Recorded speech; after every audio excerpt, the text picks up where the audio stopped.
Hello friends, good morning to all of you. आज के कुछ इंपॉर्टेंट करेंट अफेयर को डिस्कस करते हैं। सी आर राव, इनको 2023 का इंटरनेशनल प्राइज इन स्टैटिस्टिक्स इनको दिया गया है। ये भारतीय अमेरिकी गणितज्ञ और सांख्यिकीविद हैं। इनका पूरा नाम देखें तो कल्याणपुड़ी राधा कृष्ण राव इनका पूरा नाम है। रीजन जानते हैं किसके चलते इनको ये इंटरनेशनल प्राइज इन स्टैटिस्टिक्स, तो 75 ईयर्स पहले उनके एक काफ़ी रिमार्केबल इनके द्वारा कार्य किया गया था, जिसके वजह से स्टैटिस्टिक्स में काफ़ी एक बड़ा सोच में डेवलपमेंट हुआ था। इसी वजह से इनको इस बार 2023 का इंटरनेशनल प्राइज इन स्टैटिस्टिक्स दिया जा रहा है।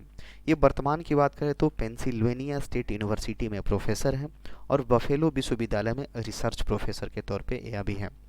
बात करते हैं तो इस पुरस्कार में कितने रुपए दिए जाते हैं, तो $80,000 यहाँ पे, $80,000 यहाँ पे दिया जाता है। और यह हर 2 साल में एक व्यक्ति या टीम को दिया जाता है, ये इंटरनेशनल प्राइज इन स्टैटिस्टिक्स। तो C R Rao, that means Radha Krishna Rao को 2023 का इंटरनेशनल प्राइज इन स्टैटिस्टिक्स दिया गया है। नेक्स्ट बात करते हैं, मोस्ट इम्पॉर्टेंट ये न्यूज बनेगा। उत्तर प्रदेश में दुनिया के पहले जो एशियन किंग, जो एशियाई राजा एक गिद्ध है, भल्चर का एक प्रजाति होता है, उसके संरक्षण और प्रजनन केंद्र का उद्घाटन किया गया है। तो एशियन किंग वल्चर है, इसी के संरक्षण और प्रजनन केंद्र का उद्घाटन यहाँ पे यूपी में किया गया है। और यूपी में कहाँ पे, एक महाराजगंज नाम का ज़िला है, वहीं पे इसका एक तरह से कंजर्वेशन सेंटर यहाँ पे खोला गया है। और इस गिद्ध का जो कंजर्वेशन सेंटर खोला गया है उसका नाम क्या रखा गया, जटायु नाम रखा गया है। जटायु संरक्षण और प्रजनन केंद्र इसका नाम रखा गया है। शॉर्ट में इसको JCBC का नाम दिया गया है। तो उत्तर प्रदेश के महाराजगंज जिला में एशियन किंग वल्चर के संरक्षण और प्रजनन केंद्र के उद्घाटन किया गया है, ताकि ये जो काफ़ी लुप्त हो चुका है, लुप्त प्राय एक तरह से स्पीसीज है, इसका जनसंख्या, इसका संख्या में बढ़ोतरी हो सके। नेक्स्ट बात करते हैं, जो सर्बानंद सोनोवाल हैं, उन्होंने डिब्रूगढ़ में अंतर्राष्ट्रीय योग महोत्सव का उद्घाटन किया है। ये जो सर्बानंद सोनोवाल आयुष मंत्रालय संभालते हैं और इसके साथ साथ वाटर एंड शिपिंग मिनिस्ट्री भी यही संभालते हैं। तो आयुष मंत्रालय को देखते हैं तो इन्होंने ही क्या किया है, डिब्रूगढ़ जो कि असम का एक सिटी है, वहीं पे इन्होंने इंटरनेशनल का शुरुआत किया। हालांकि हम लोग 21 जून को हम लोग मनाते हैं, योगा डे मनाते हैं, तो अभी 75 दिन 75 डेज दूर है। तो इसी को लेकर के यहाँ पे इसी को चिन्हित करने के लिए, मार्क करने के लिए अभी से वहाँ पे एक तरह से महोत्सव की शुरुआत कर दी गई है। नेक्स्ट बात करते हैं, हमारे जो प्राइम मिनिस्टर नरेंद्र मोदी जी हैं, इन्होंने 7 बिग कैट प्रजातियों को बचाने के लिए ग्लोबल ब्लॉक को लॉन्च किया है। ग्लोबल ब्लॉक को लॉन्च किया गया है प्राइम मिनिस्टर मोदी जी के द्वारा, जो 7 प्रकार की एक बिग कैट की प्रजाति होती है उसको बचाने के लिए। हाल ही में बांदीपुर जो टाइगर रिजर्व हैं, उसमें हमारे प्रधानमंत्री मोदी जी गए थे, वहाँ का दौरा किए थे, और इसी के साथ साथ उन्होंने एक ग्लोबल ब्लॉक को भी लॉन्च किया है। तो इसमें जो 7 बड़ी बिल्लियों की जो प्रजाति हैं उसको संरक्षण और क्या जा सके, इसको लेकर के ध्यान केंद्रित किया जाएगा। बड़ी प्रजातियां कौन कौन है, बाघ बिग कैट में ये भी आते हैं, जगुआर, शेर, हिम तेंदुआ, प्यूमा और इसमें शामिल है। इसकी शुरुआत 2019 में इसको कर दिया गया था। तो ग्लोबल ब्लॉक 7 बिग कैट्स को बचाने के लिए, उसका संरक्षण देने के लिए हमारे प्राइम मिनिस्टर नरेंद्र मोदी जी के द्वारा इसको लॉन्च किया गया है। और बांदीपुर टाइगर रिजर्व कहाँ पे है, कर्नाटक में, तो यहाँ पे गए हुए हैं।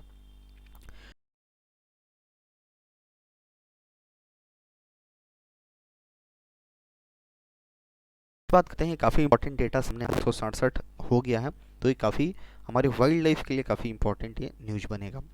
तो यहाँ पे नवीनतम की जनगणना किया गया है, तो 200 की संख्या से बढ़ोतरी हुआ है, यानी 2018 में 67 भाग थे और अभी 3167 हो चुके हैं। लेकिन इसमें कुछ पश्चिमी घाटों की बात करें तो इसमें संख्या में गिरावट भी आई है। 2022 में एक तरह से देखा, 2018 में 981 था और 2022 में 824 हो गया है।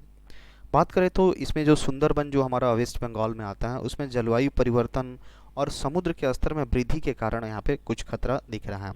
और सबसे इम्पोर्टेंट डेटा, भारत के जंगलों में जो पूरे वर्ल्ड में जितने भी बाघ रहते हैं, वैश्विक बाघ, उसका 75% हमारे इंडिया ही कवर करता है, टाइगर के पॉपुलेशन की बात करें तो ये डेटा, ये जो नंबर काफ़ी इंपॉर्टेंट होगा, 3165 अब हमारे इंडिया में बाघ की पॉपुलेशन हो गई है।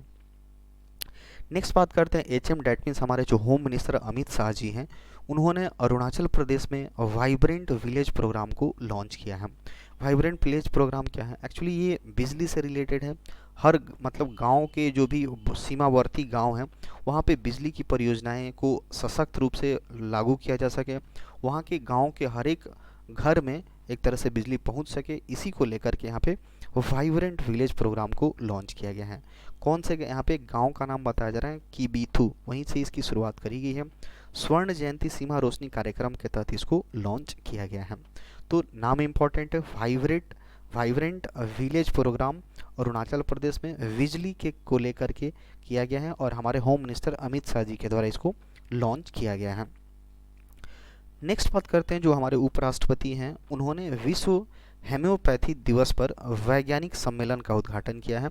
तो हमारे जो उपराष्ट्रपति हैं जगदीप धनखड़ जी, उन्होंने 10 अप्रैल को ही होम्योपैथी डे मनाया जाता है, उसी दिन दिल्ली में इन्होंने एक वैज्ञानिक सम्मेलन का उद्घाटन किया है। इसका थीम क्या रखा गया है? एक स्वस्थ एक परिवार, और हमारे देश में या फिर पड़ोस के पारिवारिक चिकित्सा के माध्यम से लोगों के बीच होम्योपैथिक उपचार को बढ़ावा देने पर इस पे जोर दिया गया है। नेक्स्ट बात करते हैं यूक्रेन की पहली एक तरह से डिप्टी फिनांस मिनिस्टर हैं, जिनका नाम क्या है?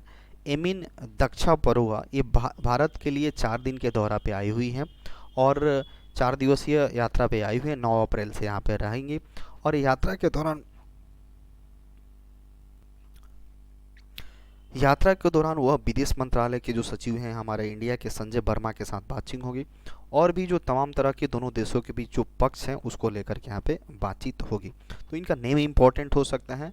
वहाँ की यूक्रेन की पहली डिप्टी फिनांस मिनिस्टर है, जिसका नाम क्या है? एमिन दक्षापरोवा, 4 दिन के लिए आई हुई है। नेक्स्ट बात करते हैं जो मुद्रा योजना लॉन्च किया गया था, उसने 8 साल पूरा कर लिया है, यानी 8 साल उसको लागू हुए हो गए, लॉन्च किए हो गया है। तो सरकारी आंकड़ों के अनुसार इस योजना के शुरू होने के बाद 40.82 करोड़ ऋण खातों में लगभग 23.2 लाख करोड़ रुपए स्वीकृत कर लिए गए हैं। और इसमें बात करें तो इस योजना के तहत 68% खाता केवल महिला के नाम है, महिला उद्यमियों के नाम है, और 51% जो खाता है वो SC ST OBC उद्यमियों के नाम है। खास करके इसमें छोटा मोटा अगर बिजनेस शुरू किया जाता है उसके लिए यहाँ पे इसको योजना लोन प्रोवाइड कराया जाता है। इस योजना की शुरुआत कब हुई थी? 2015 में किया गया था। उद्देश्य क्या था? 10 लाख रुपए तक के आसान, मुफ्त और माइक्रो क्रेडिट की सुविधा उपलब्ध कराना है। नेक्स्ट बात करते हैं भारत बायोटेक जो है उसने वर्ल्ड वैक्सीन कांग्रेस में एक तरह से पुरस्कार जीता है। अभी हाल ही में वर्ल्ड वैक्सीन कांग्रेस का एक तरह से ऑर्गेनाइजेशन हुआ था वहाँ पे, तो इसमें ये भारत बायोटेक ने अवार्ड जीता है। तो यहाँ पे सर्वश्रेष्ठ उत्पादन विकास में इन्होंने जीता है, यानी उत्कृष्ट वैक्सीन पुरस्कारों में इन्होंने जीता है। ये जो कार्यक्रम है वाशिंगटन US में ऑर्गेनाइज किया गया था, 3 से 6 अप्रैल तक इसका आयोजन किया गया था। यह इंटरनेशनल कोविड-19 वैक्सीन भारत बायोटेक के द्वारा बनाया गया था।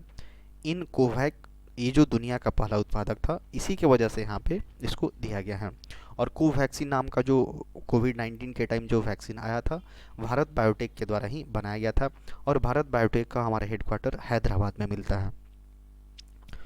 नेक्स्ट बात करते हैं तो भारतीय GM गुकेश, जिनका इन्होंने क्या किया है? विश्व शतरंज आर्मागेडॉन है इस एशिया में, मतलब इस तरह का एक टूर्नामेंट होता है, इसमें इन्होंने जीत लिया है। इन्होंने किसको हराया है? उज्बेकिस्तान के रैपिड चैंपियन, जिनका नाम क्या है? नोदिर बेक अब्दुसातारोव, उन्हीं को हरा करके इन्होंने ये खिताब जीता है। तो आर्मागेडॉन एशिया का एक तरह से चेस से रिलेटेड एक खिताब होता है, सॉरी एक टूर्नामेंट होता है, जिसने जी गुकेश इन्होंने जीत लिया है। नेक्स्ट बात करते हैं प्रख्यात रंगमंच कलाकार, जिनका नाम क्या है? जलाबाला वैद्य। इनका हाल ही में निधन हो गया है 86 ईयर की एज में। वो भारतीय लेखक और स्वतंत्रता सेनानी सुरेश वैद्य और अंग्रेजी साहित्य शास्त्रीय गायक जिसका नाम क्या है, मेज फ्रैंकिस, उन्हीं की ये बेटी हैं। ये तमाम तरह की बहुत सारी इनको अवार्ड दिया जा चुका है, संगीत नाटक अकादमी, टैगोर पुरस्कार, दिल्ली नाट्य संघ पुरस्कार, आंध्र प्रदेश नाट्य अकादमी सम्मान, यानी ये बहुत जानी मानी हस्ती रह चुकी हैं, जिनका नाम क्या है, जलाबला वैद्य, जिनका हाल ही में निधन हो गया है। That's all for today.